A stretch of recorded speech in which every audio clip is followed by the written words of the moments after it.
இப்படி ஒரு பேர் என்ன பங்கப்பட்டு போன பேர் மாதிரி இருக்குதா? ஜேபிஆர் இருக்கார்ல, அவருடைய பேர் இது. ஜேபிஆர் காலேஜஸ்லாம் இருக்குல்ல, ஜே பங்கிராஸ். ஜேபிஆர் இருக்குத, ஜே பங்கிராஸ் அவர் பேர், அதான் ஜேபிஆர்னு வச்சுருக்காங்க. ஜேபிஆர்னா குழந்தை கூட தெரியுது. ஏன்னா இன்ஜினியரிங் காலேஜஸ் இந்த அளவுக்கு தமிழ்நாட்டில் பிரபலமானதுக்கு அந்த மனுஷன் தான் காரணம். அதாவது ஃபாதர் ஆஃப் எஜுகேஷன் சொல்கிறாங்க, கல்வி தந்தை அவர் இருப்போம். நான் படிக்கும்போது பார்த்தீங்கன்னா காரைக்குடியில் ஒரு இன்ஜினியரிங் காலேஜ் இருக்கும். ஆமாம். அடுத்தது அண்ணாமலை, இங்கே அண்ணா யூனிவர்சிட்டி. இந்த ரெண்டு தான், மெட்ராஸ் ரெண்டு தான் இன்ஜினியரிங் காலேஜ் தமிழ்நாட்டுக்கு. இன்றைக்கி பாருங்கள், தடுக்கி விழுந்தா இன்ஜினியரிங் காலேஜ் விழணும் இல்லையா? அதுக்கு காரணம் இவருடைய. ஆனால் ஒன்று, ஒரு ஸ்டாண்டர்டாக இன்ஜினியரிங் காலேஜ் போனதுக்கு காரணம் இவர் தான். எல்லா காலேஜஸுக்கும் பஸ்ஸு, எல்லா காலேஜ்லேயும் மெஸ்ஸு, இதெல்லாம் பண்ணது யார் தெரியுங்களா? இவர் தான். பார்த்தீங்கன்னா அவர் பேர் ஒன்று, ஆனால் வழங்குற பேர் யாருக்காக தெரியுமா? அது பொதுவாக மிக மிக மிக ஒரு சிலருக்கு தான் பேர் தெரியும். ஆனால் அந்த எந்த அளவு பேர் பாப்புலர் ஆகுது பாருங்களேன். விசி கணேசன் சொல்லி ஒருத்தர் வந்து ஓட்டு போட போனவர் ஓட்டு போட முடியாமல் திரும்பி வந்துட்டார். அவர் ஓட்டை வேற ஒன்று போட்டவர் சிவாஜி கணேசன். சிவாஜி பேர் விசி கணேசன். விசி கணேசன்னா யாருக்கு தெரியும்? சிவாஜி கணேசனா ஒன்றை தெரியுது. அப்படின்னா அவர் ஓட்டை இன்னும் திருட்டு ஓட்டு போடுற அளவுக்கு இருந்திருக்கு பாருங்களேன். அப்படின்னா எப்படி பண்ணு? அதில் வைக்கிற பேரெல்லாம் நிலைக்காது. தேவன் என்ன பேர் வச்சுருக்காரோ அதான் நிலைக்கும். சரி, போகட்டும், இங்கே வந்துடுவோம் பாடத்து. இந்த ஜேர்னி ஆஃப் மிஸ் அண்டர்ஸ்டாண்டிங் நாம் கற்றுக்கொள்ள வேண்டிய பாடம் என்னென்னா, கர்த்தர் ஒரு இடத்துலேருந்து அவனை எடுத்து வெளியே கொண்டு வந்தார். எகிப்துக்கு போனார், கர்த்தர் காப்பாற்றி கொண்டு வந்தார். மறுபடியும் அவர் என்ன தான் செய்கிறாரு? அதே தவிர திரும்பவும் செய்கிறார். அப்போது எகிப்துக்கு போகிறார், இப்போ எங்கே போகிறார்? கேராருக்கு போகிறார். போகும்போது அவருக்கு என்ன தோணுகிறது? மனைவி சகோதரி என்று சொல்ல சொன்னார் இல்லையா? கடந்த முறை நான் சொன்னேன், ஒன்று, வேதம் ஒருபோதும் பரிசுத்தவான் என்றாலும் அவங்க செய்கிற பாவத்தை என்ன செய்வதில்லை? மறைப்பதில்லை. இரண்டாவது நாம் வந்து கவனித்தோம், பழைய ஜென்ம சுவாபம். பேரை மாற்றுறது என்ன ஆகாதது? மாறிவிடாத. பேர் மாற்றக்கூடாது என்பதில்லை. அட்லீஸ்ட் பேர்லையாவது கிறிஸ்தவனாக மாறினானே, அதுக்காவது சந்தோஷப்படுவேன். நிறைய பேரில் கூட மாறுறதில்லை. ஏன்னா அந்த பழைய அனுகூலங்கள் போயிடக்கூடாது, பழைய பெனிஃபிட்ஸ் போயிடக்கூடாது. அரசாங்கத்தில் பேரை மாற்றினாக்கு என்ன ஆகும்? அவனுக்கு கிடைக்கிற அந்த லாபங்கள் போயிடுங்கிறதுக்காக சபையில் வந்து கர்த்தர் கொடுக்குற ஆசீர்வாதத்தையும் பெற்றுக்கொள்ளணும், வெளியே அரசாங்கம் கொடுக்குற ஆசீர்வாதத்தையும் பெற்றுக்கொள்ளணும்னு நினைக்கிற உலகம்தான் இது. நான் உங்களுக்கு சொல்லியிருக்கிறேன், அப்போஸ்தலர் 28ஆம் அதிகாரம் 12ஆம் வசனத்தில் ஒரு கப்பலை பற்றி வாசிக்கிறோம். அப்போஸ்தலர் 28:11 மிதுனம். அந்த கப்பலுக்கு பேர் என்ன பேர்? மிதுனம். அந்த கப்பலுக்கே ஒரு பேர் இருக்குல்ல. சில ஆண்டுகளுக்கு முன்னாடி கர்த்தரால் நடத்தப்பட்ட ஒரு தம்பி, அவன் என்ன பண்ணா, ஒரு பைக் வாங்கினான் அவனுக்கு. அப்போ என்கிட்ட ஸ்ப்ளெண்டர் இருந்தது பைக்கு. அவன் என்ன பண்ணா, ஒரு நாள் ஃபோன் பண்ணான், அண்ணே நான் ஒரு பைக் வாங்க போகிறேன், என்ன பைக் வாங்கலாம்? நான் சொன்னேன், இப்போ தான் நிறைய வண்டி வந்துக்கிட்டே இருக்குது, ஒவ்வொரு வண்டிலையும் புதுசு புதுசாக நல்ல இதெல்லாம் வருது, கொஞ்சம் நல்லா பார்த்து வாங்கு. அப்போ அவன் சொன்னான், நான் ஸ்ப்ளெண்டர் வாங்க போகிறேன். ஏன் அப்படின்னு கேட்டேன். நீ வச்சுருக்கல ஸ்ப்ளெண்டர்? நான் ஸ்ப்ளெண்டர் வச்சுருந்தேன். நீ ஸ்ப்ளெண்டர் இருக்குன்னு நானும் ஸ்ப்ளெண்டர் வாங்க போகிறேன். நான் சொன்னேன், வேணாண்டா, ஸ்ப்ளெண்டரை விட நிறைய நல்ல வண்டி வந்துட்டு இருப்போம், நீ அதை ஏதாவது வாங்கு. இல்லை ஸ்ப்ளெண்டர் தான் வாங்குன்னு போயிட்டான். ஒரு வாரம் கழித்து திருப்பி ஃபோன் பண்ணான். ரொம்ப தூரம், என் வீட்டுக்கு அவனுக்கு ரொம்ப தூரம். ஃபோன் பண்ணி என்ன பண்ணான்னா, அண்ணே நான் வண்டி வாங்கிட்டேன். என்ன வண்டிகிட்ட வாங்கினேன்? விக்டர் வாங்கினேன்னா. ஏன்டா விக்டர் வாங்கினேன்? வண்டி பேர்லேயே கிறிஸ்தவ பேரில் அது ஒன்று தான் இருந்தது, அதனால் வாங்கிட்டான்னா. விக்டர்னு ஏன் வாங்கினான்னு கிறிஸ்தவ பேராக அது வாங்கிட்டான்டா. பைத்தியக்காரா, ஸ்ப்ளெண்டர் கூட கிறிஸ்தவ பேர் தான்டா. அப்படியா? அப்படின்னு என்ன அர்த்தம்? எபிரேயர் 1:3 படித்து பாடுறா. இவர் அவருடைய மகிமையின் பிரகாசம்னு போட்டிருக்கல, அது ஸ்ப்ளெண்டர் ஆஃப் இஸ் க்ளோரி தான். இந்த பிரகாசம்ங்கிறத வார்த்தை என்ன வார்த்தை? ஸ்ப்ளெண்டர் தான்டா பிரகாசம். அதனால நீ அதையே வாங்கியிருக்கலாமே. கிறிஸ்தவ பேர் என்ன? அது ஒன்றை மாதிரி படித்த கிறிஸ்தவனுக்கு தான் பிரகாசம்னா ஸ்ப்ளெண்டர்னு தெரியும். என்ன மாதிரி பாமர கிறிஸ்தவனுக்கு விக்டர்னு பார்த்தவனுக்கு கிறிஸ்தவன் தெரியும். ஆனால் அதை வாங்கிட்டேன் அப்படின்னு எனக்கு சந்தோஷமாக இருந்தது. வண்டி வாங்கினா கூட ஒரு கிறிஸ்தவ பேரில் இருக்குன்னு பார்த்து வாங்குறான்ல. ஒரு ஊழியக்கார் ரொம்ப சியூஸ்னு ஒரு வண்டி ஓட்டிகிட்டு இருந்தார், பைக். சியூஸ் இருக்கு இல்லையா, உங்களுக்கு தெரியும்னு நினைக்கிறேன். அந்த சியூஸ் தெய்வத்தை தான் கொண்டு போய் ஆன்டியோகஸ் எபிஃபானஸ் ஜெருசலேம் ஆலயத்தில் வைத்து அதை பாழாக்கினான். நமக்கு அந்த சாதாரண ஒரு வண்டி வாங்குறது தான், அது ஒன்றும் பெரிய விஷயம் இல்லை. நம்ம அதெல்லாம் கூட யோசிக்க மாட்டேங்கிறோம் இல்லையா? ஏதாவது இன்றைக்கி யோசிச்சு பாருங்கள், தினத்தந்தி தினமணி வாங்கினா கூட ஒரு சப்ளிமெண்ட் கொடுக்குறான்ல, அதில் ஊரில் உள்ள அத்தனை சாமி படமும் போட்டு வருது இல்லை, அதை தானே வாங்கி வீட்டுக்குள்ளே வச்சுருக்கிறோம். குரங்கு தானே இது. மாருதி வண்டி வாங்காத ஆள் இருக்குது, அது பேருக்காகவே வண்டி வாங்காத ஆள் இருக்குது. மாருதி, அது அனுமானோட பேர், நான் வாங்க மாட்டேன்னு சொல்கிற ஆள் இருக்கிறாங்க. அது என்னென்னா இது மாதிரி ஒரு கோமாளித்தனமான வைராக்கியமாக இருக்கலாம். நம்ம பக்தர் அதை கணப்படுத்துகிறார். ஏன்னா அது ஒரு இன்னசென்ட்டாக ஒரு குழந்தைத்தனமாக என்ன பண்ணுறான்னா, அந்த பேர். நான் ஸ்ப்ளெண்டர் வாங்கும்போது 2 வண்டி தான் இருந்தது. பிளாக் எனக்கு ரொம்ப பிடிக்கும், எப்போவும் எனக்கு பிளாக் தான் வேணும். ஆனால் ஸ்ப்ளெண்டரில் பிளாக்கில் அந்த ஷாஃப்ரோன், அதாவது இந்த இருக்கு இல்லையா, இது என்ன இவனோட அந்த பிஜேபி கொடி இருக்குது தெரியுங்களா, அந்த கலர் தான் இருக்கும். பிளாக்கில் என்ன இருக்குன்னு சொன்னால், அந்த டார்க் ப்ளூவில் தான் என்ன இருக்குன்னு சொன்னால் அந்த பிங்க்கில் ஒன்று இருக்கும். அந்த கிராஃபிக்ஸ் வந்து பிங்க்கில் இருக்கும். இந்த பிளாக்கில் என்ன இருக்கும் தெரியுங்களா, அந்த ஷாஃப்ரோன், அந்த காவி கொடி இருக்குது பார்த்தீங்களா, காவி நேரத்தில் தான் அந்த கிராஃபிக்ஸ் வரும். அந்த கிராஃபிக்ஸ்க்காகவே எனக்கு கருப்பு பிடிக்கும், நான் வாங்கலை, அந்த ப்ளூ தான் வாங்கினேன். ப்ளூ எனக்கு பிடிக்கவே பிடிக்காது. ஆனாலும் இவன் கொடி கலர்ஸில் நிறைய வண்டி இருக்கக்கூடாது, அந்த வைராக்கியம். ஆனால் 2 வருஷம் தான் வண்டி என்கிட்ட இருந்தது, அது வேறு. ஆனால் ஒன்று கற்றுக்க வைக்க, இன்றைக்கி அது ஒரு ஊழியக்காரன் தான் அந்த வண்டியை ஓட்டிகிட்டு இருக்கிறான். பார்க்கும்போது எனக்கு ரொம்ப வேண்டிய ஒரு ஊழியக்காரர் தான் அந்த வண்டியை கொடுத்தேன். அதனால் எனக்கு அது சந்தோஷம்தான். ஆனால் எது சொல்கிறேன்னா, கோமாளித்தனமான சில வைராக்கியங்கள் தான். ஆனால் கர்த்தர் அதையும் கனப்படுத்துவார். நான் பின்னாடி யோசிப்பேன், கர்த்தர் எனக்கு ஒரு காரை கொடுத்ததுக்கு காரணமே என்னென்னா, எனக்கு சின்ன வைராக்கியம் தான். இந்த கலரில் வண்டி ஓட்ட மாட்டேன் நான், அவன் கலர் எனக்கு என்னத்துக்கு, அவனுடைய கொடியை அதை நான் வச்சுக்கவே மாட்டேன். அதுதான் மனசுக்குள்ளே யோசித்தது. கேட்டான், பிளாக்னா அந்த கிராஃபிக்ஸ் வந்து இதில் தான் வரும், ஷாஃப்ரோனில் தான் வரும், காவி நிறத்தில் தான் வரும், வேணா வாங்கிக்கிங்க. இல்லைன்னா ஒரு மாதிரி ஒரு மெஜந்தா கலர் மாதிரி ஒரு லைட் கலர் வரும், அதுதான் பிளாக் மாதிரி இருக்கட்டு ப்ளூ, அதுதான் நான் வாங்கினேன். இது வாங்கலை. ஏன்னா சின்ன சின்ன வைராக்கியங்கள். இப்போ இன்னைக்கு குழந்தைக்கு பேர் வைக்கிறோம், யாராவது ஊழியக்காரன்ட்டு கேட்குறோம், ஒரு பேர் சொல்லுங்கள். நீங்கள் ஏன் ஆண்டவர்கிட்ட கேட்கக்கூடாது? ஐயா ஒரு டவுட். ஐயா ஒரு டவுட்டு. இப்போது ஹிந்துஸ் வந்து பத்திரிக்கை வைக்கிறாங்க, அதில் ஃபுல்லாக விக்கிரகங்கள்லாம் இருக்குது. அந்த பத்திரிக்கை வாங்கலாம் இல்லையா? உங்களுக்கு சொல்கிறேன், அது நான் அதை தான் சொல்ல வந்தேன். அடுத்தது இந்த சொன்னேன், தினத்தந்திலெல்லாம் வந்து சாமி படம் வந்தால் ஏன் வாங்குற, வெளியே போடுன்னு சொன்னான் இல்லையா. ஒரு வீட்டில் அவர் ஹிந்துலேருந்து ரட்சிக்கப்பட்டவர், அவருடைய மனைவி 3ஆம் தலைமுறை பெந்தகோஸ்தே. என்ன பண்ணான்னா, அவருடைய தம்பிக்கு திருமணம், அந்த ரட்சிக்கப்பட்டார அவருடைய தம்பிக்கு திருமணம். அவன் என்ன பண்ணான்னா, அண்ணனுக்கு வந்து லெட்டர் கொடுக்க வேண்டாம், ஏன்னா அண்ணன் இல்லையா. என்ன பண்ணான்னா, கொஞ்சம் லெட்டரை கொடுத்து 1 நண்பர்களுக்கு கொடுத்த. நான் வந்து மூத்த பையன், இவன் தான் ரட்சிக்கப்பட்டிருக்கிறான், அடுத்தவங்களாம் ஹிந்துஸாக இருக்காங்க. இவன் நேரடியாக போய் சம்மந்தப்படலைனாலும் பின்னாடி இருந்து அதுக்கு மேரேஜ் சப்போர்ட், ஏன்னா வீட்டுக்கு பெரிய பிள்ளை. அவன் என்ன பண்ணான்னா, கொஞ்சம் இன்விடேஷன் ஒன்று கொடுத்து, இதை உன் ஃப்ரெண்ட்ஸுக்கெல்லாம் கொடுத்துரு. என்ன பண்ணான்னா, இவர் வாங்கி டேபிளில் வச்சுட்டாரு. காலை எழுந்து பார்த்தா டேபிளில் காணல, வெளியே அந்த ஷூ ஸ்டாண்ட் இருக்குது தெரியுங்களா, அதில் கொண்டு போட்டிருக்க ஒரு ஒய்ஃபு. இந்த பிசாசு படத்தெல்லாம் கொண்டு வீட்டுக்குள்ளே வைக்கிறிய, உனக்கு வெக்கமாக இல்லை உனக்கு? அவன் தம்பி கொடுத்தானே வேணாம் சொல்ல வேண்டியது தானே. அது சொன்னார், படம் எனக்கு பிடிக்காது, ஆனால் என் தம்பி எனக்கு பிடிக்குமே, நான் அது மூத்த இடம் தான் இருக்குது, நான் இந்த சில கடமைகளை செய்யணுமே, தூக்கி வெளியே போடியா குப்பை ஊன்னு சொல்லி ஒரே கலாட்டா. ராத்திரிலாம் அவனை தூங்க விடலை ஆள். அவர் பண்ண எடுத்து கொண்டு போய் அவன் ஃப்ரெண்டு வீட்டில் கொடுத்துட்டு வந்து வீட்டில் வந்து படுத்துட்டு, அப்புறம் அவன் ஃப்ரெண்டு வீட்டிலேருந்து எடுத்து கொடுத்தா மற்றவங்களுக்கு கொடுத்தானே, வீட்டில் வைக்க முடியலை. ஆனால் அதே அம்மா வாஷிங் மிஷின் வாங்க போச்சு. வாங்க பண்ணான்னா கோல்டு காயின் கொடுத்தான் ஒன்று.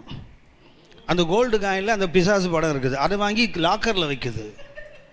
உன்னை எதால் அடிக்கிறது? ஒன்று ஏன் அதை தூக்கி குப்பையில் போட, அதை தூக்கி சரியா ஐயா? அதான் அதான் அதான் அதான் அப்படின்னா அந்த விக்கிரகத்தில் கூட காஸ்ட்லி சாமின்னா உள்ளே வச்சுக்கலாம், சீப்பான சாமின்னா தெருவில் போட்டுடலாம், அப்படி தானே? இது நம்ம நாட்டை பொறுத்த வரைக்கும், நம்ம குறிப்பாக நம்ம ஊரை பொறுத்த வரைக்கும் நமக்கு உண்மையிலே பிரச்சனைக்குரிய ஒன்று தான். பிரச்சனைக்குரிய ஒன்று. எங்கள் வீட்டு பேரே செந்தில் முருகன் தெரு தானே. நான் என்னதான் எஸ்எம் ஸ்ட்ரீட்னு போட்டாலும் சில இடத்துல போனால் இந்த எஸ்எம்னா என்னன்னு கேட்பான் சில அட்ரஸில். எஸ்எம் ஐயா அதே தான் ஐயா. இப்போ என் தம்பிக்கு ஹிந்து கோயிலில் மேரேஜ் வச்சுருக்காங்க, நான் போகலாமா? தாராளமாக போகலாம் ஐயா, தாராளமாக போகலாம். என்னென்னா அங்கே போயிட்டு அவனுடைய அந்த ரிச்சுவல்ஸில் எதுவும் கலந்துக்க வேண்டாம். ஏன்னா ஒரு மூத்த பிள்ளையாக இருக்கிறேங்கிறதுனால நான் மூத்தால பிள்ளை, நான் நின்று தான் சில விஷயங்களை செய்யணும். மினிஸ்ட்ரியில் முக்கியமான இன்வால்வ்டான ஒரு ஃபேமிலி, இன்னும் அனல் மின் சக்தி நிலையம் இருக்குல்ல, அதில் வந்து ஒரு மேனேஜராக இருக்கார். அப்படி மனைவி 2 பேரும் ஹிந்துலேருந்து வந்தவங்க. ஆனால் அந்த அளவுக்கு ஆண்டவருக்கு வைராக்கியமாக அந்த இடிபிஎஸ் கேம்புக்குள்ளே ஒரு ஹால் இருக்குது. அதில் ஒரு முறை ஒரு ஃபாஸ்டிங் பீரியட் நடத்தினாங்க. நான் இப்போ ஒர்க் பண்ணிகிட்டு இருந்தேன். ஒரு ஹாஃப் டே மத்தியானம் மாதிரி லீவ் போட்டு நாங்கள் பேச போனோம். ஒரு சாட்டர்டே போனால் நிறைய கூட்டம். பேசி முடித்த உடனே என்ன பண்ணாங்கன்னா ஜெபிக்கிறதுக்கு ஆட்கள் வந்தாங்க. சரி ஜெபம் பண்ணலான்னு ஒரு அம்மாவுக்கு ஜெபம் பண்ணால் இந்த மீட்டிங் நடத்துகிறவங்க கீழே விழுந்துட்டாங்க. அவங்களுக்கு நான் ஜெபம் பண்ணல, இவங்க கூட்டிகிட்டு வந்து நிறுத்துறாங்க.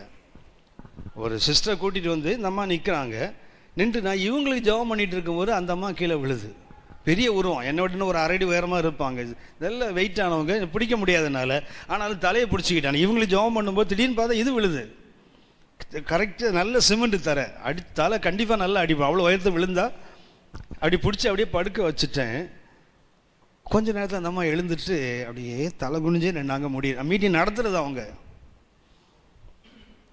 அப்புறம் எல்லாம் போனவரை கேட்டேன், என்ன ஆச்சுதுன்னு கேட்டேன். தங்கைக்கு கல்யாணம் போயிருந்தேன், நான் தான் மூத்த பிள்ளை, இந்த காமாட்சி வழக்கு எடுத்து எல்லாத்தையும் சுற்றி வாங்கினாங்க, நீ தான் லீட் பண்ணணும்னு சொன்னாங்க, வேறு வழி இல்லாமல் எடுத்துகிட்டு போனேன், அப்போவே ஆவி வந்துட்டேன் கூட. So you must be very careful. உங்கள்ட்ட கடமை இருக்குது. நீங்கள் ஒரு பிள்ளைங்கிற முறையில் செய்ய கடமை. பைபிள் ஸ்கூலில் படிக்கும்போது ஒரு பையன், இது விழுப்புரம் பக்கத்துலேருந்து வந்த தம்பி, அவன் வந்து ரட்சிக்கப்பட்டு திருமணமான தம்பி தான். அவங்க வீட்டுக்கு முதல் பிள்ளை. இப்போ அம்மா ஏதோ இறந்து போயிட்டாங்க. இவன் தான் கொல்லி வைக்கணும். இவன் என்ன பண்ணுறான்னா முடியாதுன்றான். அப்போ அவனு சொல்கிறான்னா நீ பிள்ளைன்னு சொல்லக்கூடாது, இனிமேல் ஏசுங்கிற பேரை சொல்லி வீட்டுக்குள்ளே வரக்கூடாது, நீ போ வெளியே குடும்பத்தெல்லாம். இவனுக்கு என்னென்னா கொல்லி வைக்க விருப்பம் இல்லை, ஆனால் தாயோட அந்த இருஜனில் கலந்துக்கணும்னு உனக்கு விருப்பம் இருக்குது. அவன் சொல்கிறான் நீ கொல்லி வைக்கலான்னு இந்த பக்கம் வந்தேன்னா கொன்னுடுவேன், அவ்வளோதான், போயிடு, நிறைய தம்பிங்க இருக்காங்க, பிரச்சனை. அவன் என்கிட்ட வந்தான், கண்டிப்பாக கொல்லி வைக்காது.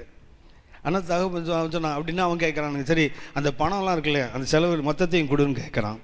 இன்னொரு ஒரு ஊழியக்காரர் சொல்லிட்டாரு, உன் ஒரு காசு கூட விக்கிரகத்தான செலவு பண்ணுவான், அவன் கொண்டு போய் அதை அவன் ரிச்சுவல் செலவு பண்ணுறான், நீ அது கொடுக்காத. உண்மையிலேயே இந்த ஒன்று இருக்குது நமக்கு, கிறிஸ்தவ அறநெறியல், இங்கிலீஷ் என்னையா அதுக்கு, எத்திக்ஸ், கிறிஸ்டியன் எத்திக்ஸ். இந்த கிறிஸ்டியன் எத்திக்ஸ் கண்டிப்பாக சபைகளில் கற்றுக் கொடுக்கணும். கிறிஸ்டியன் எத்திக்ஸ் என்றால் நீங்கள் நானும் வாழுகிற சமுதாயம் இருக்குது தெரியுங்களா, இந்த சமுதாயத்தை விட்டு நம்ம வெளியே வர முடியாது. சமுதாயத்தோடு இருந்தால் தான் என்ன செய்ய முடியும், என்னைக்காவது ஒரு நாள் சுவிசேஷம் சொல்ல ஒரு வாய்ப்பு உண்டாகும். ஒரேடியாக வெட்டிட்டு வந்துடலாம், ரொம்ப நேரம் ஆகாது. ஆனால் திரும்ப அவனுக்கு போய் என்ன சொல்ல முடியாதுன்னா கண்டிப்பாக சுவிசேஷம் சொல்ல முடியாது. ஸோ ஒரு தொடர்பு இருக்கணும், எந்த அளவு இருக்கலாங்கிறத கற்றுக் கொடுக்கறது தான் கிறிஸ்டியன் எத்திக்ஸ். பைபிள் ஸ்கூலில் டீச் பண்ணியிருக்கேன், ஒரு 4 மாதம் ஒரு கோர்ஸ் அது டீச் பண்ணியிருக்கேன். சமீபத்தில் ஒரு பாஸ்டர் படித்தவர் இப்போ ஒரு ரெவரண்டாக இருக்கார். அவர் சொன்னார், ஐயா மறுபடியும் இந்த எத்திக்ஸ் ஒரு நாள் எனக்கு டீச் பண்ணுங்க. எனக்கு 4 மாதம் எடுத்தால் ஒரு நாள் எப்படி டீச் பண்ண முடியும்? அதாவது ப்ரொஃபஷனல் எத்திக்ஸ்னே ஒன்று இருக்குது. அது கிறிஸ்டியன் எத்திக்ஸில் ஒன்று ப்ரொஃபஷனல் எத்திக்ஸ்னு ஒன்று இருக்குது. அந்த எத்திக்ஸில் ஒன்று என்ன, ப்ரொஃபஷனல் எத்திக்ஸ்னால் ஒரு கிறிஸ்டியன் பிலீவர் ஒரு டாக்டராக இருக்காங்கன்னு வச்சிங்களேன், இது அபார்ஷன் பண்ணலாமா டாக்டர், பண்ணலாமா, அது கொலை இல்லையா? ஒரு அரசாங்க மருத்துவ ஹாஸ்பிட்டலில் வேலை செய்தால் அரசாங்க சட்டம் என்ன தெரியுங்களா, அபார்ஷன் பண்ணு. ஆமாவா? கவர்மெண்ட் சட்டம் இன்னைக்கு என்ன, கருச்சிதைவு பண்ணணும் கவர்மெண்ட் ஹாஸ்பிட்டலில். இவர் கவர்மெண்ட் டாக்டர், இவங்க பண்ணலாமா வேணாமா? ஸோ இது பேர் ப்ரொஃபஷன். ஒரு லாயர் பொய் சொல்லக்கூடாது. அவன் ப்ரொஃபஷனலில் போனால் அவன் பிச்சை எடுத்து தான் ஆகணும், அப்புறம் பொய் சொல்லலைன்னா அவன். இது ப்ரொஃபஷனல் எத்திக். எதுக்கு சொல்லணும்னா இந்த மாதிரி இந்த பேர் பிரச்சனைகள், இந்த மாதிரி நம்முடைய உறவு பிரச்சனைகள்லாம் இருக்குது. இப்போ நான் கேத்தலிக், இன்றைக்கி என் பிரதர்ஸ் எல்லாம் கேத்தலிக்காக தான் இருக்காங்க. அவங்க பிள்ளைங்களுக்கு திருமணம் சொன்னால் கேத்தலிக் சர்ச் போகிறேன். பட் அந்த விக்கிரகங்களுக்கு முன்னாடியோ இல்லைன்னா அந்த கம்யூனியன் ரைஸ் பண்ணுறாங்க அது முன்னாடியோ தலை தாழ்த்துவதே இல்லை, வேணும்னு போய் உட்காந்துருப்பேன். போன ஞாயிற்றுக்கிழமை கூட என்னுடைய நண்பர் ஒருத்தருடைய மகனுக்கு ஊழியம் செய்கிறேன், கேத்தலிக்கு தீவிரமாக ஊழியம் செய்கிறாங்க. 4 வருஷம் நான் அவங்களுக்கு பைபிள் டீச் பண்ணியிருக்கேன் அந்த ஃபேமிலிக்கு. அந்த வீட்டில் குழந்தை பையனுக்கு 8 வருஷத்துக்கு அப்புறம் குழந்தை பிறந்திருக்குது. என்னுடைய மேரேஜுக்கு அந்த பையன் வந்து 1.5 வயசு அவனுக்கு இன்றைக்கி குழந்தை பிறந்திருக்குது. அவன் மனைவி அதுக்கப்புறம், என் மனைவி எனக்கு ரொம்ப க்ளோஸ், அதே ஃபேமிலியில் உள்ள பிள்ளை தான். அவள் எனக்கு மேரேஜுக்கு அப்புறம் ரொம்ப நாளைக்கு அப்புறம் ஜெபம் பண்ணி அவள் பிறந்த அந்த பிள்ளை அவங்க 2 பேருக்கும் ஒரு குழந்தை பிறந்திருக்குது. வீட்டுக்கு வந்து கூப்பிடுறாங்க, கண்டிப்பாக நீங்கள் பேப்டிசத்துக்கு வரணும். பேப்டிசம் நம்ம அங்கீகரிக்காத ஒன்று, குழந்தை பேப்டிசத்தை நம்ம அங்கீகரிப்பதில்லை, ஆனால் நம்ம அங்கே கூப்பிடுறான், என்ன பண்ணுவீங்க? So this is ethics. இதுதான் சரியா? சரி போனோம், வேற எங்கேயோ போயிடுவோம், நம்ம விட்டுருங்க. என்ன பட் நான் போனேன் அன்னைக்கு. போனேன்னா நான் போகிறதில் ஒரு சர்ச்சில் சண்டே காலையில் பேசினேன். ஒரு 11:15 வரைக்கும் இங்கே டைம் ஆயிடுச்சு. அவங்க 11 o'clock அவங்களுக்கு மாஸ். நான் போனால் என்னென்னா மாஸ் லேட்டாக தொடங்குறாங்க. அவங்க என்னை பார்த்து மத்தியானம் 12:15 மணி தொடங்குறாங்க. நான் 12 மணி முடிஞ்சிருக்குன்னு போனால் அங்கே மாஸ் அப்போ தான் தொடங்கியிருக்காங்க. சரி, சர்ச்சில் பின்னாடி போய் நான் ஒய்ஃபை சிஸ்டர்லாம் 4 பேர் உட்காந்துருந்தோம். உட்காந்துருக்கும்போது அந்த ஃபாதர் வேணுன்னே ஒரு இந்த பைபிள் கையில் வச்சுருந்தேன். நான் இந்த பார்த்து சொன்னாரான்னு தெரியல, பிரிவினை சகோதரர் ஞானசானம் பற்றி தான் பேசினார். அதாவது அவங்களுடைய தாட் என்னென்னா பேப்டிசம் தான் 7 தேவ திரவி அனுமானங்கள். அவங்களுக்கு 7 பேசிக் டாக்ட்ரின். அதில் ஒன்று என்ன தெரியுங்களா? First is baptism, Catholic church. இது அவர் சொல்கிறார், ஞானஸ்நானம் இல்லாவிட்டால் வேறு எதுவுமே கிடையாது. ஆனால் நம்முடைய பிரிவினை சகோதரர் என்ன சொல்கிறாங்கன்னா, குழந்தை வளர்ந்து அவனுக்கு அறிவு வந்த பிறகு தான் அவன் ஞானஸ்நானம் எடுக்கிறான். அவன் அது வரைக்கும் அவன் வந்து கத்தர் இல்லாமல் வளருவானே, அவனுக்கு தெரியல. அந்த மனுஷனுக்கு பிறந்த நபர் நாம் குழந்தைய டெடிகேட் பண்ணுறோம். பிறந்த குழந்தைக்கு நம்ம சண்டே ஸ்கூலுக்கு அனுப்புகிறோம். அவங்களுக்கு காட்டிலும் வசனத்தை நாம் அதிகமாக சொல்லி தருகிறோம். பிள்ளைகளுக்கு கத்துறவளுக்கு நாம் பிரயாசப்படுகிறோம். நம்ம எடுக்கிறதே இல்லை. அப்பா அம்மா பத்தாதுன்னு ஒரு காட் ஃபாதர் காட் மதர் வேறு. அவங்களுக்கு 4 பேரும் அதை தண்ணி தெளித்து தெருவில் விட்ட கதை தான். நீங்களும் நான் அப்படி இல்லை. ஆனால் அவனுக்கு அது தெரியல. அந்த ப்ரீஸ் பாண்டிச்சேரியில் வந்து பேச எனக்கா கடும் கோபம். நான் யோசித்தேன், எப்படியும் அது முடிஞ்சோடனே ரிசப்ஷன் அந்த பிள்ளைக்கு இது ஃபங்க்ஷன் பக்கத்தில் இருக்குது. கண்டிப்பாக அன்றைக்கி பேப்டிசம் பார்த்து கிழிக்கணும்னு நினச்சா படுபாவைங்க எங்கே மைக்கை செட் பண்ணாமல் விட்டானுங்க. அங்கே ஹாலில் அவ்வளோ நிறைய செலவு பண்ணி பண்ணவனுங்க. அங்கே போன பிரதர் நீங்கள் கொஞ்சம் ஜெபம் பண்ணுங்க, இல்லை நீங்களே ஜெபம் பண்ணீங்க அப்படின்னா ஜெபம் பண்ண விடல. பண்ணியே ஆகணும். அது குழந்தையோட பாட்டி தாத்தா இந்த அப்பா அம்மா தாத்தா எல்லாம் வந்து பிடிச்சி இழுத்துட்டு போகிறான். நான் சொன்ன ஒரு மைக் கொடு, நான் கொஞ்சம் பேசணுங்க அப்படின்னு. ஏன்னா உங்களுக்கு தெரியும் சபையினுடைய 7 மூல உபதேசங்களில் முதல்ல என்ன தெரியுங்களா? செத்த கிரியைகளுக்கு நீங்களாகும் மனம் திரும்புது. அதான் வேதம் சொல்கிறது. அடுத்தது தேவன் பேரில் வைக்கின்ற விசுவாசம், அப்புறம் தான் ஞானஸ்நானம். எப்படி அந்த உபதேசத்தை அப்படியே உல்டா பண்ணி வச்சிருக்கான் பாருங்க அவன். முதல்ல பேப்டிசம்ன்றான். பேப்டிசம் எங்கேருந்து வரும்? பேப்டிசம் முதல்ல என்ன வரும்? மனம் திரும்புதல். அதுக்கப்புறம் தேவன் பேரில் இருக்கிற விசுவாசம். அதுக்கப்புறம் தான் ஞானஸ்நானம். That is the word of God. எபிரேயர் 6ஆம் அதிகாரம் 1-2 வருஷம் அப்படி தான் போட்டுது. இந்த பேச வாய்ப்பு கிடைச்சா, ஆனால் இதுதான் 2வது சொல்லுகிறார். ஏசுநாதர் 30 வயசில் ஞானஸ்தானம் பெற வந்தார். அதனால் 30 வயசுல ஞானஸ்தானம் எடுக்கணும்னு பிரிவினை சகோதரர் சொல்கிறாங்க. அதில் வேணும்னே அதை பிரசங்கம் பண்ணுறாரு சர்ச்சில். அப்படிலாம் பண்ணவே மாட்டான் கேத்தலிக் சர்ச்சில். வேணும்னு நான் அந்த பைபிள் வச்சு உட்காந்துருக்கேன்ல, பார்த்தானோ தெரியல, ஆள் போட்டு வாங்கி தள்ளினார். நான் நினச்சி மகனை உனக்கு இருக்குது உள்ள வா பார்த்துக்கிறேன்னு. அந்த வாய்ப்பு இல்லாமல் போச்சுது. வருத்தமாக இருந்தது. அந்த மாறுபாடான உபதேசங்கள் இடங்களுக்கு போகும்போது நம்ம ஆவியில் டிஸ்டர்ப் ஆகிறது இயல்பு தான். ஆமாம், நம்ம அதில் இன்வால்வ் ஆகாமல் இருக்கனால போய் தான் ஆகணும். சில விஷயங்களுக்கு போகணும். இப்போ எங்கள் அப்பா இறந்தபோது நான் போகாமல் எப்படி இருக்க முடியும்? எங்கள் அப்பா இருந்தபோது போனேன். எங்கள் அண்ணி பெரிய அண்ணி சொன்னாங்க, ஜெபம் பண்ணுப்பா அப்படின்னாங்க. Dead body வச்சுருக்குது. என் தகப்பன் வந்து ரட்சிக்கப்பட்டவங்க இல்லைன்னு எனக்கு தெரியும். பட் ஒரு நல்ல ஒரு சன்மார்க்கமான ஒரு வாழ்க்கை. சிகரெட் பிடிச்சது எந்த பக்கமும் இல்லை. எனக்கு அதெல்லாம் இல்லாமல் காரணம் எங்கள் அப்பா தான். ஒரு உண்மையான ஒரு நல்ல மனிதனாக வாழ்ந்தாங்க. ஆனால் ஒரு வசனத்தை ஏற்றுக்கொண்டு வாழ்ந்தாங்களான்னு எனக்கு தெரியாது. பட் அங்கே ஜெபம் பண்ண எப்படி ஜெபம் பண்ண முடியும்? கஷ்டமான சூழல் தான். அதனால் நாம் இன்வால்வ் ஆகாமல் பார்த்துக்கணும். அதில் அவங்களுடைய நிகழ்ச்சிகளுக்கு போகணும். நம்முடைய அன்பை we have to extend our love. அதே நேரத்தில் நீ வேற நான் வேறங்கிறது அவனுக்கு we must make them realize. இவன் நம்ம ஆள் இல்லை, வித்தியாசமான ஆளுங்கிறத அதை கண்டிப்பாக காட்டணும். சரி, எப்போவாவது நேரம் கிடைக்கும் போது கிறிஸ்டியன் எத்திக்ஸ் நான் உங்களுக்கு எடுக்கிறேன், கண்டிப்பாக எடுக்கிறேன். ஒன்று, பைபிள் இஸ் ஆனஸ்ட். 2வது என்ன சொன்னேன்? அந்த ஓல்டு நேச்சர் மாறணும். 3வது, நாம் எங்கேருந்து கத்தை நம்ம தூக்கி எடுத்தாரோ மறுபடியும் என்ன பண்ணக்கூடாது? அங்கே போய் திருப்பியும் வாலாட்டக்கூடாது. சரியா? Don't enter into the territory where God has taken us out. எங்கேருந்து கத்தை நம்ம திரும்ப எடுத்தாரோ திருப்பி என்ன பண்ணக்கூடாது? அந்த எல்லைக்குள்ளாடி போய் ஆபிரகாம் அதைத்தான் செய்தார். 4வதாக இன்றைக்கு கொண்டு கவனிப்போம். 20ஆம் அதிகாரம் 11ஆம் வசனம் வாசிங்க. ஆதியாகமம் இவ்விடத்தில் தெய்வ பயம் இல்லை என்றும், இவ்விடத்தில் தெய்வ பயம் இல்லை என்றும், என் மனைவி நிமித்தம் என்னை கொன்று போடுவார்கள் என்றும் நான் நினைத்தேன். அந்த மிஸ் அண்டர்ஸ்டாண்டிங்கு காரணம் என்ன தெரியுங்களா? மிஸ் அண்டர்ஸ்டாண்டிங், தப்பான புரிந்து கொள்வதற்கு அது காரணம் என்ன சொல்லுங்க? வேற திருப்பி அந்த வாசனை வாசிங்க தம்பி. அதற்கு ஆபிரகாம், இவ்விடத்தில் தெய்வ பயம் இல்லை என்றும் என் மனைவி நிமித்தம் என்னை கொன்று போடுவார்கள் என்றும் நான் நினைத்தேன். இப்ப சொல்லுங்க காரணம் என்ன? தெய்வ பயம் இல்லை. நான் நினைத்தேன். It is your understanding. Miss understanding எங்கிருந்து வருது? மிஸ் அண்டர்ஸ்டாண்டிங் அர்த்தம் என்ன? தவறாய் புரிந்து கொள்ளுதல். அண்டர்ஸ்டாண்டிங் மிஸ் ஆயிடுச்சு, அவ்வளோதான். பிரைத்துலோ மிஸ் அண்டர்ஸ்டாண்ட் அண்டர்ஸ்டாண்டிங் மிஸ் ஆயிடுச்சு, அவ்வளவுதான். ஆபிரகாம் நான் நினைச்சேன், உன்னை யார் நினைக்க சொன்னது? Don't speculate anything. வெளித்தோட்டத்தை வைத்து விட்டு, ஒரு சூழலை வைத்து விட்டு, ஒரு சந்தர்ப்பத்தை வைத்து விட்டு யாரையும் என்ன பண்ணக்கூடாது? we are not supposed to misunderstand. ஆபிரகாமுக்கு பிரச்சனை எங்க ஆரம்பிக்குது? மிஸ் அண்டர்ஸ்டாண்டிங் எப்படி ஆரம்பிக்குது? நான் நினைச்சேன், உன் நினைப்பு இங்க தேவையில்லை. But there is a reality. அங்க ஒரு உண்மை இருக்குல்ல. நாம் இன்னைக்கு எப்படி நமக்கு இன்னைக்கு மிஸ் அண்டர்ஸ்டாண்டிங் வருதுன்னா, நாம நினைக்கிறோம். அது மூஞ்ச பாரு, அது முகத்தை பார்த்து என்ன சொல்ல முடியும்? மனசு எப்படி இருக்குன்னு யாருக்கு தெரியும்? கருப்பா இருக்கிறதுனால அவனை பொல்லாதவன் அர்த்தமா?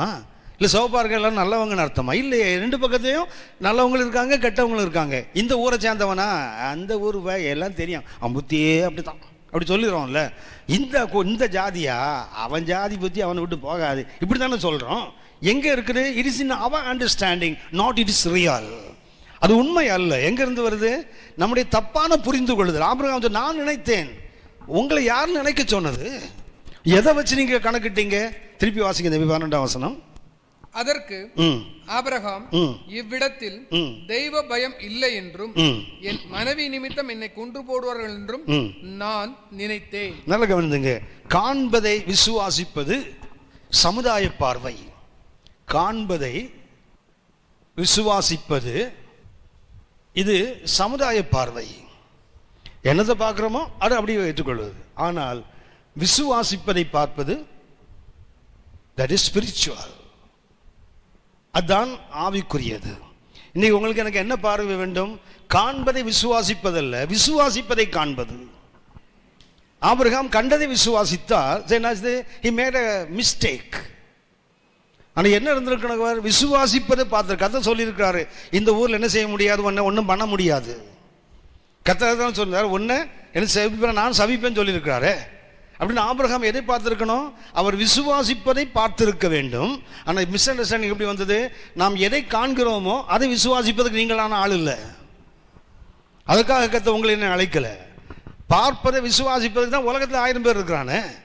நீங்களான அப்படி நாம் எதை நம்முடைய அடிப்படை விசுவாசமோ அதைத்தான் பார்க்க கற்றுக்கொள்ள வேண்டும். என்னாகமம் 13ஆம் அதிகாரம், என்னாகமம் 13ஆம் அதிகாரம் 31 முதல் 33 வரை வாசிங்க. என்னாகமம் 13 31 முதல் 33 வரை. அவனோட கூட போய் வந்த அந்த மனிதரோ, நாம் போய் அந்த ஜனங்களோட எதிர்க்க நம்மாலே கூடாது. எதை பார்த்தாங்க? அவங்க இருப்பதை பார்த்தாங்க. அவங்களாம் 10 பேர் போனாங்க, 12 பேர் போனாங்க, 10 பேர் என்ன பண்ணாங்க? அங்க என்ன அவர்கள் கண்டார்களோ அதை விசுவாசித்தார்கள். என்ன சொல்றான்? நம்மால் அவங்களை மேற்கொள்ள முடியாது. அவர்கள் நம்மை பார்க்கிலும் பலவான்கள் என்றார். அது பொய் இல்லை, உண்மை. அவங்க சொன்னது உண்மை. அடுத்தது, நாங்கள் போய் சுற்றி பார்த்து வந்த தேசம் தன் குடிகளை பட்சிக்கிற தேசம். அது உண்மை. ஏன்னா ராட்சசன் இருக்கு, ஏனாக்கின் புத்திரர் அங்க இருக்கிறான். ராட்சசன் யாரு? அந்த தேசத்தின் குடிகளை பட்சிக்கிறவர்கள். அது உண்மைதான். அடுத்தது, நாங்கள் அதிலே கண்ட ஜனங்கள் எல்லோரும் மிகப்பெரிய ஆட்கள், மிகப்பெரிய ஆட்கள். அங்கே ராட்சத பிறவியான ஏனோக்கின் குமாரனாகிய ராட்சதரையும் கண்டோம். நாங்கள் எங்கள் பார்வைக்கு வெட்டுக்கிளிகளை போல் இருந்தோம், அவர்கள் பார்வைக்கும் அப்படியே இருந்தோம் என்று சொல்லி. அப்படி நீங்க எதை பார்த்தாங்க? அங்க என்ன இருந்ததோ கானானில் அதை பார்த்தார்கள். 30ஆம் வசனம் வாசிங்க. 30. அப்பொழுது காலேப் மோசேக்கு முன்பாக ஜனங்களை அமர்த்தி நாம் உடனே போய் அதை சுதந்திரித்துக் கொள்ளுவோம், நாம் அதை எளிதாய் ஜெயித்துக் கொள்ளலாம் என்றான். அவன் எதை பார்க்கறாங்க? விசுவாசித்ததை பார்க்கிறாரு காலேப். இவங்க என்ன அவங்க பார்த்ததை விசுவாசிக்கிறாங்க. நீ மிஸ் அண்டர்ஸ்டாண்டிங் எப்படி வருது தெரியுங்களா? தவறான புரிதல் எப்படி வருது? நாம் பார்ப்பதை விசுவாசிப்பதற்கு anybody will do it. இந்த பெண் இருக்குல்ல, இது கோல்டில் செய்திருக்கு நான் சொல்றேன், நம்புறீங்களா? இந்த பெண் எதில் செய்திருக்குது? ஃபைபர்ல இல்லை, எதில் செய்திருக்குது? கோல்டில். நம்புறீங்களா? நம்பல. இது உருப்படுறதுக்கு சான்ஸே கிடையாது. அப்படின்னா நீங்க என்ன, நான் சொல்றது கோல்டில் செய்திருக்குன்னு சொல்றேன், நீங்க நம்புவீங்களா? இந்த பெண் எதில் செய்திருக்குது? ஃபைபர்ல இல்லை, கோல்டுன்னு சொன்னா நீங்க இதில் ஏன் மேல நம்பிக்கை இருந்தா கண்ணுக்கு எப்படி தெரியுது? பிளாஸ்டிக் மாதிரி தான் தெரியுது. ஆனால் அண்ணன் போய் சொல்ல மாட்டாரே. ஆமாவா? அப்படின்னா இது இல்லை. உங்களுக்கு யாரு காட்டுறவன் பேர்ல நம்பிக்கை இருந்தால், இப்போ நான் வெள்ளைக்காக்கா பறக்குதுன்னு சொன்னேன், என்ன பண்ணீங்க? ஆமா 3 பறக்குதுன்னு சொல்லுவீங்க. எப்படின்னா என்ன நம்பினால் என்னை நம்பலைன்னா வெள்ளை காக்கா பிறந்தா கூட வெள்ளை காக்கால் அது பொறாவை பார்த்துருந்தாலும் காக்கான்றான் பாரு, கண்ணும் தெரியாது கலரும் தெரியாதுன்றீங்க என்ன. அப்படியானால் எனக்கு என்ன வேண்டும் தெரியுங்களா? நான் ஒரு பார்க்கறத விசுவாசிப்பதற்கு யாரும் விசுவாசிப்பாங்களே? காண்பதை விசுவாசிப்பதற்கு ஒரு விசுவாசம் தேவையா? இது ஃபைபர்னு நான் சொன்னேன், ஆமான்னு சொன்னேன்னா இது ஒன்றும் பெரிய விஷயம் இல்லை. இந்த ஃபைபரில் ஒரு பெண்ணை வச்சுட்டு நான் என்ன சொல்கிறேன், இது கோல்டில் செய்திருக்குது, உங்களை நீப்பி வந்து பிளாட்டினத்தில் செய்திருக்குதுன்னு சொன்னால் நீங்கள் நம்பினால் இதை நீங்கள் நம்பலை, என்ன நம்புறீங்க? அதுதான் இதில் காலேப் யாரை விசுவாசித்தான்? கர்த்தரை விசுவாசித்தான். அங்கே இருந்ததை பார்க்கல. ஆனால் அவங்க என்ன பண்ணாங்க? கர்த்தரை பார்க்கல, அங்கே இருந்ததை பார்த்தாங்க. அது சமுதாய பார்வை, இது ஆவிக்குரிய பார்வை. இன்னைக்கு சபைக்கு இன்னைக்கு என்ன வேணும்னு சொன்னால், சமுதாயம் பார்ப்பதற்கு சபை வேண்டாம், அதுதான் சமுதாயம் இருக்குத. உலகம் பார்ப்பது போல சபையும் பார்க்குமானால் அதுக்கு உலகமே இருக்கலாமா? நம்ம இதுக்கு சபை என்று தனியாக நம்ம எதற்கு? விசுவாசிப்பதை நாம் என்றைக்கு பார்க்க ஆரம்பிக்கிறோமோ போட்டிருக்கல, விசுவாசிப்பதை நம்புவோமானா அதை வர என்ன செய்வோம்? காத்திருப்போம்னு போட்டிருக்கல. இதுதான் இந்த மிஸ் அண்டர்ஸ்டாண்டிங் எங்கே வருது? இருப்பதை பார்ப்பது உலகத்தின் பார்வை, விசுவாசிப்பதை பார்ப்பது ஆவிக்குரிய பார்வை. ஆபிரகாம் எதை பார்த்தாரு? இந்த இடத்தில் தெய்வ பயம் இல்லை என்று அவர் கண்டாரு. ஆனால் அங்கே அப்படி இல்லை. அந்த ஊர் எப்படி இல்லை? அப்படி இல்லை. பின்னாடி நாம் கவனிப்போம். அடுத்தது ஒன்றை சுட்டி காட்டுகிறேன். ஆதியாகமம் 12:19 வாசிங்க. ஆதியாகமம் 12. உன் சகோதரி என்று நீ சொல்ல வேண்டுவது என்ன? இது எப்போ? எகிப்துக்குள்ள போகும்போது இவள் சகோதரின்னு யார் மாத்திரம் சொன்னாங்க தெரியுங்களா? ஆபிரகாம் மாத்திரம் தான் சொன்னார். அது முதல் முறை தவறு செய்யும் போது என்ன பண்ணாங்க தெரியுங்களா? ஆபிரகாம் தான் சொன்னார், இவளின் சகோதரி என்று நீ சொல்ல வேண்டியது என்ன? 20ஆம் அதிகாரம் 5ஆம் வசனம் வாசிங்க. இவள் தன் சகோதரி என்று அவன் என்னோட சொல்லவில்லையா? அவன் என்னோடு சொல்லவில்லையா? அவன் தன் சகோதரன் என்று இவளும் சொன்னாளே. நல்லா கவனிச்சிங்களா? முதல் தடவை ஆபிரகாம் மட்டும் தான் போய் சொன்னார், ரெண்டாவது சாராவும் சேர்ந்து போய் சொல்றான். முதல் முறை பார்வோன்று சொல்லும் போது என்ன சொல்றான்? இவள் உன் சகோதரி என்று நீ சொல்ல வேண்டியது என்ன அப்படின்னா, அன்றைக்கு சொன்னது போய் சொன்னது யார் தான்? ஆபிரகாம் மாத்திரம். ரெண்டாவது சொல்லும் போது யாரும் கூட சாராளும் சேர்ந்து சொல்லியிருக்காங்க. முதல்ல சாராள் சொல்லலை. ஒன்று கவனிங்க, முதல் முறை பாவம் செய்வது தான் கஷ்டம், ரெண்டாவது பாவம் செய்வது எளிது. ஆமென். முதல்ல தவறு கர்த்தருடைய வார்த்தையை மீறி பாவம் செய்யறது, அப்பதான் மனசு அடிச்சுக்கும், அப்பதான் பிரச்சனை. ஐயோ தப்பு பண்றவன் ஒரு முறை செய்து பழகி விட்டால் ரெண்டாவது முறை பாவம் செய்யறதுக்கு லெகுவாக இருக்கும். ஆபிரகாமுக்கு முதல்ல அவன் சகோதரன் சொல்லும்போது சாராள் சொல்லல, இவன் தான் சொன்னான்னு சொல்றான் பார்வான். ஆனா இங்க என்ன சொல்றான் தெரியுங்களா? அபிமெலேக்கு கர்த்தர் சொல்லுகிறான், அவ சொன்னது மாத்திரமல்ல அவளும் சொன்னால. என்ன சரிங்களா? அந்த அனனியா சப்பீரால் புத்தி இங்க வந்துட்டு பாருங்களேன். அந்த ரெண்டு பேர் செய்கிற தவறு, கணவன் மனைவி, எனக்கு தெரிஞ்ச பைபிளில் ஒருமனப்பட்ட கணவன் மனைவியில் பெஸ்ட் யாருன்னு சொன்னால் அனனியா சப்பீரால் தான். ஆனால் சாவுக்கு கொண்டு போயிட்டு பாருங்களேன். அந்த ஒரு மனம் நல்ல காரியத்துக்கு பயன்பட்டது. கர்த்தரை ஏற்றுக்கொண்ட போது, வசனத்துக்கு கீழ்ப்படிந்த போது, கர்த்தருடைய சபைக்குள்ளே தன்னை அர்ப்பணித்த போது, தங்களுடைய விற்கும் வரைக்கும் அவங்களுக்கு என்ன இருந்தது? அந்த ஒரு மனம் இருந்தது. அடுத்தது அவன் அதை பிரிக்கும் போது அந்த அம்மா கொஞ்சம் சொல்லியிருந்தாய், வேணாங்க, தன் மனைவி அறியும் தானே போட்டிருக்குது. அப்போ என்ன பண்ணியிருக்கணும்? வேண்டாங்க. ஒரு மனம் என்ன? வீட்டுக்காரர் என்ன செய்தாலும் எல்லாமே சரியா இல்லை, தவறு செய்யும் போது சுட்டி காட்டுறது தான் ஏற்ற துணை. அவன் என்ன பண்ணிட்டாங்க அந்த சமயத்தில்? சரி இவ்வளவு நாள் ஒன்றா வந்தோமே, மரணத்திலையும் ஒன்றாவே மண்டையை போட்டாங்க பாருங்க. மரணத்திலும் ஒன்றா போயிட்டாங்களே. ஒரு மனம் எது வரைக்கும் இருக்கு பாருங்களேன். ஆபிரகாமுக்கு இந்த மிஸ் அண்டர்ஸ்டாண்டிங்களோட பிரச்சனை என்னென்னா, அவன் பொய் சொல்கிறவனா இருந்தார். இப்போ யாரும் கூட மாறிட்டாங்க? சாராள் கூட பொய் சொல்றவளா மாற்றப்பட்டு இருக்கிறாள். இல்லை அந்த சூழ்நிலை அவளையும் சொல்ல வைத்திருக்கிறது. அடுத்த கருத்தை நான் உங்களுக்கு சுட்டி காட்டுகிறேன். 20ஆம் அதிகாரம் 12-13 வசனங்களை வாசிங்க. அவள் என் சகோதரி என்பதும் மெய்த்தான். என்ன சொல்லலாம் அப்படின்னா, பாவம் செய்கிறோங்கிற உணர்வே இல்லாமல் போச்சு பாருங்க ஆபிரகாமுக்கு. அவன் கேட்குறான், அபிமலை கூட்டு கேட்குறான், ஏன்டா போய் சொன்னேன்? என்ன அக்கிரமத்தை கண்டு நீ இப்படி ஒரு பெரிய பாதகத்தை என் மேலே சுமத்தினையே அப்படி சொல்லும்போது என்ன பண்ணாதீங்களா? சாரின்னு சொல்லலை பாருங்களேன். வருத்தப்படவில்லை, மாற என்ன பண்றாரு? நியாயப்படுத்துகிறார். என்ன ஆகும்னு சொன்னா, இந்த மிஸ் அண்டர்ஸ்டாண்டிங்ல பிரச்சனை என்னன்னா, தவறு செய்வதாகவே உணர்வு இல்லாமல் போயிடும். அப்புறம் என்ன பண்ணுவோம் தெரியுங்களா? செய்த தவறுகளுக்கு நியாயப்படுத்துவோம். அது ரீசனிங். சாப்பிடக்கூடாதுன்னு சொன்னா சாப்பிட்டாங்க, சாப்பிட்டவர் வந்து கேட்டால் என்ன சொல்றாரு? முதல்ல ஆன்சர் ரெடியாக மைண்டில் வச்சுருக்கான் பாருங்க. நான் விலக்கின கனியை சாப்பிட்டாயா அப்படின்னு கேட்பாருன்னு இவனுக்கு முதல்ல தெரியும். தெரிஞ்சுட்டு என்ன பண்ணுறான், கேட்டால் டொப்புன்னு தூக்கி ஒன்று தலையில் போட்டுடணும். நீர் என்னோடு இருக்கும்படி தந்த ஸ்திரீ அப்படின்னா முதல்ல பிளான் பண்ணிட்டான். தப்பு. ஏவாள் கனியை கொடுக்குறாங்க. ஆதாம் அதை வாங்கும்போது என்ன பண்ணுற அவங்களுக்கு தெரியும். ஆதாமும் ஏவாளும் சர்ப்பமும் பேசிகிட்டு இருக்கும்போது இவர் கூட தான் உட்காந்துருக்கிறாரு. என்ன பண்ணலை, தடுக்கலை. மாறா என்ன பண்ணுறாரு, அவள் வாங்கி கொடுத்த போது மறுக்கவும் இல்லை. அதை வாங்கி சாப்பிடும்போது மனசுக்குள்ளே என்ன இருக்குது, மாட்டுனா அவளை முன்னாடி தள்ளி விட்டுலாம். மாட்டுனா என்ன பண்ணலாம், நீர் என்னோடு இருக்கும்படி தந்த ஸ்திரீ. ஒரே கல்லில் ரெண்டு வாங்க. முதல்ல கர்த்தருக்கு ஒரு அறை, நானா கேட்டேன் நீ தானே கொடுத்த. அடுத்தது என்ன, நானா வேணாம் நீங்கள் கொடுத்தவங்க தான் எனக்கு கொடுக்க, நான் இல்லை அப்படின்னா முதல்ல பிளான் பண்ணிட்டான்.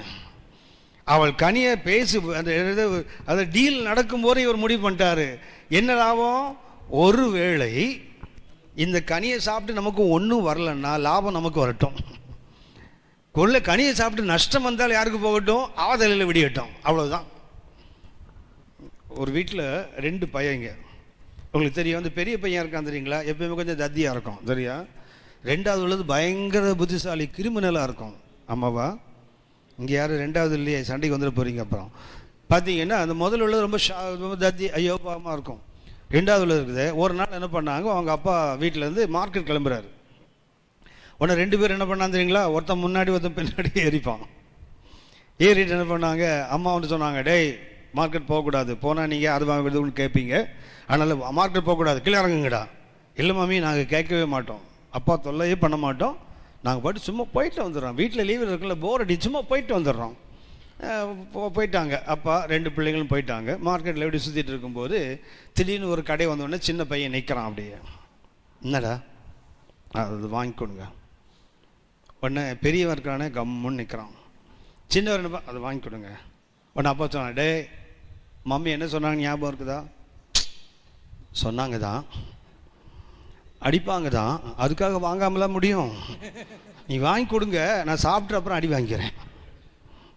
பெரியவன் வாயே திறக்கல, கம்முனுக்கும். அதே தெரியுங்களா, வாங்கி கொடுத்தா இவனுக்கும் நமக்கு தராமல் வாங்கி கொடுக்க மாட்டார், உரப்பட்டு அவன் தான் சொல்லி தப்பிடலாம்ல.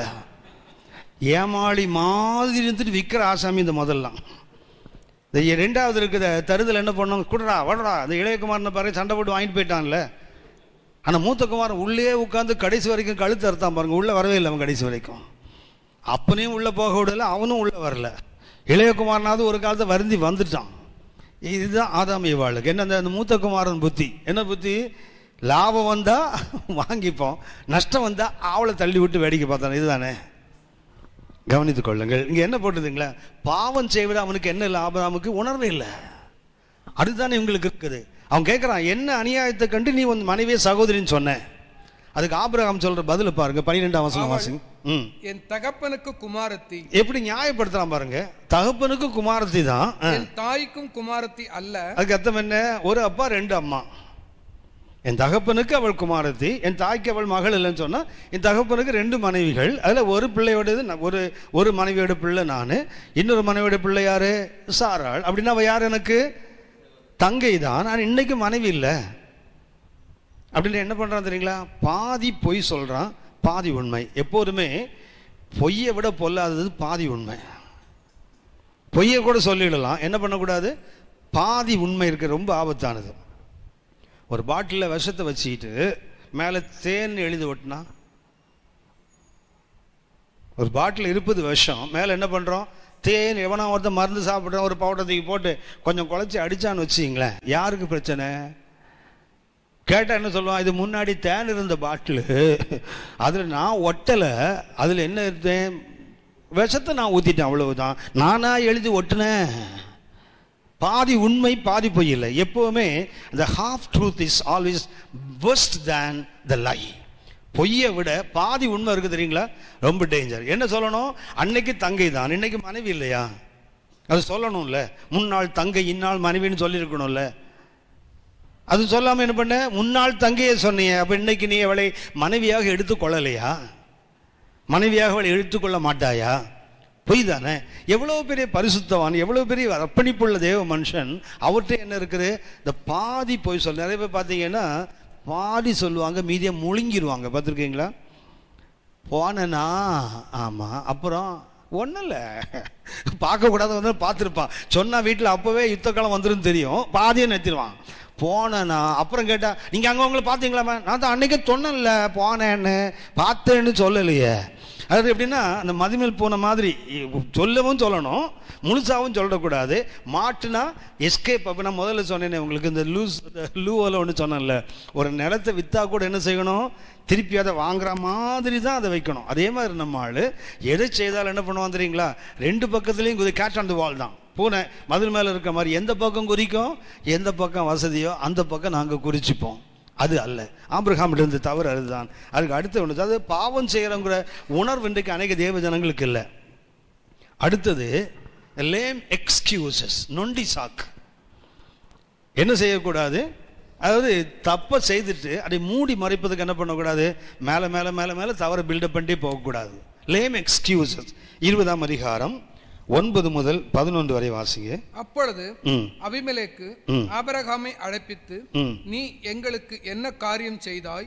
நீ என் மேலும் என் ராஜ்யத்தின் மேலும் கொடிய பாவம் சுமர பண்ணுகிறதற்கு உனக்கு நான் என்ன குற்றம் செய்தேன்? செய்யத்தகாத காரியங்களை என்னிடத்தில் செய்தாயே என்றான். பின்னும் அபிமெலேக் ஆபிரகாமை நோக்கி, என்னத்தை கண்டு நீ இந்த காரியத்தை செய்தாய் என்றான். அதற்கு ஆபிரகாம், இவ்விடத்தில் தெய்வ பயம் இல்லை என்று. என்ன சொல்றார் உடனே, இவன் செய்த தவறுக்கு அவர் எதை சுட்டி காட்டுகிறார், அவங்க மேலே பழிய போடுறான். இந்த இடத்துல தெய்வ பயம் இல்லை. எப்போதுமே பார்த்தீங்கன்னா நாம் செய்கிற தவறை நாம் ஏற்றுக்கொள்வதே இல்லை. நான் ஏன் செய்தேன், அவர் அப்படி செய்தார்ல, அவர் அப்படி இருப்பார்ல, இப்படி என்ன பண்ணுறோம், பிறர் மேல்னு சொல்ல போனால் லேம் எக்ஸ்கியூசஸ். நமக்கு தெரிந்த நல்ல உதாரணம் யாத்திராகம் 32ஆம் அதிகாரம், யாத்திராகம் 32ஆம் அதிகாரம் 21 முதல் 24 வரை வாசிங்க. யாத்திராகமும் 32. பின்பு மோசே ஆரோனை நோக்கி, பொன் கண்டுக்குட்டியை செய்துட்டாங்க. மோசே ஆரோனை பார்த்து கேட்கிறாய், நீ இந்த ஜனங்கள் மேல் இந்த பெரும் பாதகத்தை சுமத்துகிறதற்கு இவர்கள் உனக்கு என்ன செய்தார்கள்? என்ன கேட்கிறான், இவ்வளவு பெரிய பொன் கண்டுக்குட்டியை செய்து ஜனங்களுடைய கிருபையெல்லாம் அழிச்சு போடுறிய, அதுக்கு அவங்க உனக்கு என்னையா தப்பு பண்ணாங்க அப்படின்னு கேட்டா, அதற்கு ஆரோன், என் ஆண்டவனுக்கு கோபம் மூளாதிருப்பதாக இது பொல்லாத ஜனம் என்று நீர் அறிந்திருக்கிறீர். அது இவன் தப்பு பண்ணதுக்கு யாரை கொண்டு குற்றம் சாட்டுறான், அந்த ஜனங்களை.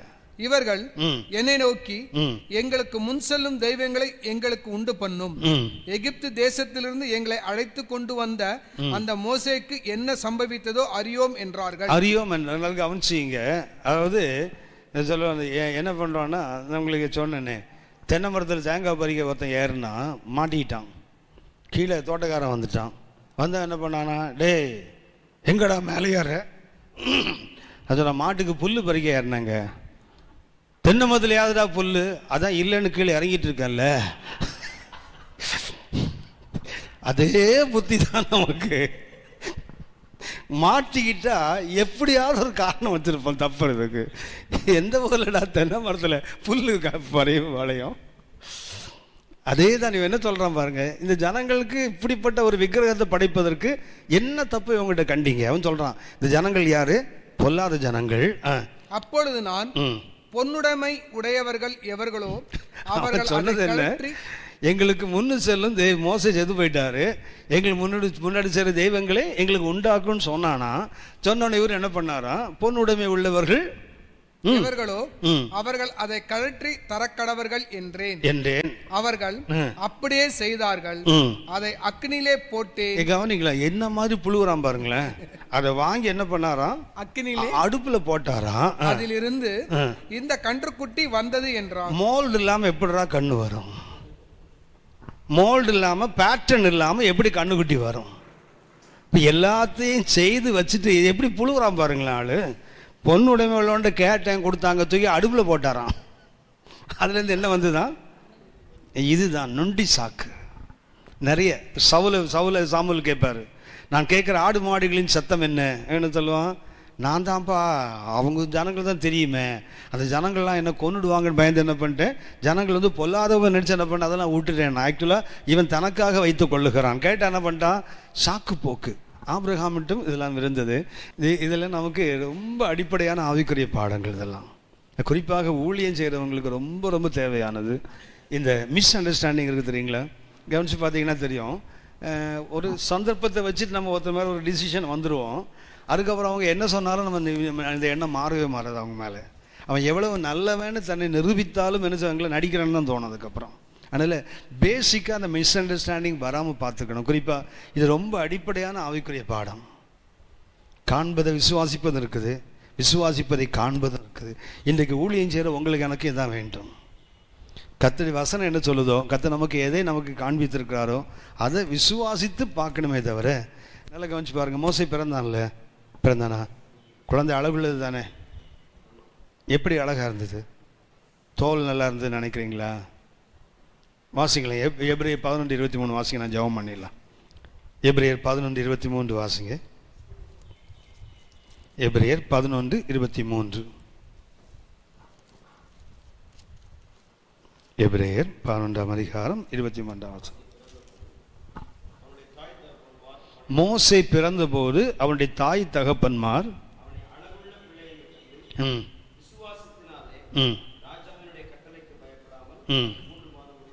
இங்கிலீஷ் எப்படி தான் இருக்கும், கிரேக்க இருக்கணும். By faith they saw the child beautiful.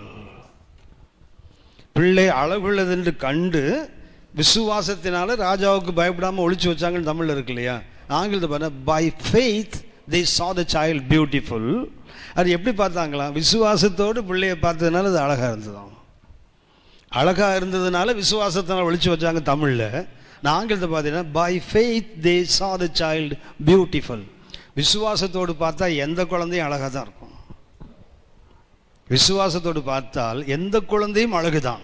ஏன்னா கர்த்தர் ஒவ்வொரு குழந்தை மேலே ஒரு திட்டத்தை வைத்து தான் உலகத்தில் அனுப்புகிறார். நாம் எப்படி பார்க்குறோம் சொன்னால், மாம்சத்தில் எதை காண்கிறோம்? மூக்கு அழகாக இருக்குது, சப்பையாக இருக்கு பாரு, குழந்தை வந்து பிறந்தது பாரு, சனியை அப்படி தான் பார்க்குறோம். எனக்கு பிள்ளையை பாரு, அவன் தாத்தா மூஞ்சி மாதிரி திருட்டு மூஞ்சி அப்படியே வந்திருக்கு, அப்படி தான் பார்க்குறோம்.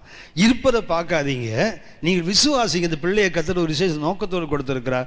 விசுவாசத்தோடு பார்த்தால் காண்பது எப்படி தான் இருக்கும்? அழகாக தான் இருக்கும். மோச அந்த வசனம் அப்படியே திருப்பி இருக்குது ஒரிஜினல்லையும் ஆங்கிலத்தில் கூட பார்த்தா by faith they saw the child beautiful தான் இருக்கு. விசுவாசத்தினால பார்த்து பிள்ளை அழகுள்ளன்னு கண்டாங்க.